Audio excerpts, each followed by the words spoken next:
SLBC tunnel ప్రమాదం దురదృష్టకరమన్నారు మండలి chairman Gutta Sukhender Reddy. ప్రమాదాన్ని ప్రమాదంగా చూడాలి తప్పించి రాజకీయం చేయొద్దని అన్నారు. కాళేశ్వరం మీద పెట్టిన శ్రద్ధలో 20% పెట్టిన ఎస్ఎల్బీసీ పూర్తయ్యేదని అన్నారు.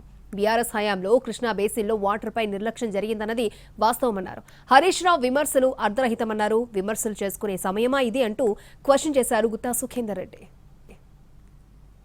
గోదావరి ప్రాజెక్టుల మీద పెట్టిన శ్రద్ధలో ఒక 25% కూడా దీని మీద పెట్టినట్టయితే ఖచ్చితంగా ఈ ప్రాజెక్టును పూర్తి చేసేవాళ్ళం.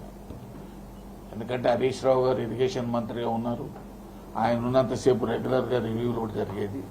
తర్వాత నెక్స్ట్ 5 ఇయర్స్లో దీనికి ఇరిగేషన్ మంత్రి గారు ముఖ్యమంత్రి కావడం వల్ల ఈ రివ్యూ పెట్టేటువంటి అవకాశం కానీ రివ్యూలు చేసేటువంటి సమయం కానీ లేకపోవడం, నేను ఆర్నే శాసన మండలిలో చాలా సందర్భాల్లో హరీష్ రావు గారికి నేనే అధికారులను పిలిచి ప్రోగ్రెస్ రిపోర్ట్లు తయారు చేసి నువ్వు రివ్యూ పెట్టండి ముఖ్యమంత్రి గారి దృష్టి తీసుకోవడం కూడా వాళ్ళ సందర్భాల్లో కోరిన మాట కూడా వాస్తవం.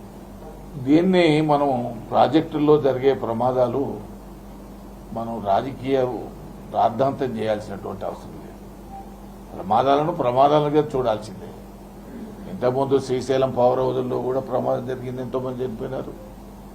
కాళేశ్వరంలో కూడా పంపులని మునిగిపోయినాయి, ఎంతోమంది చనిపోయినారు.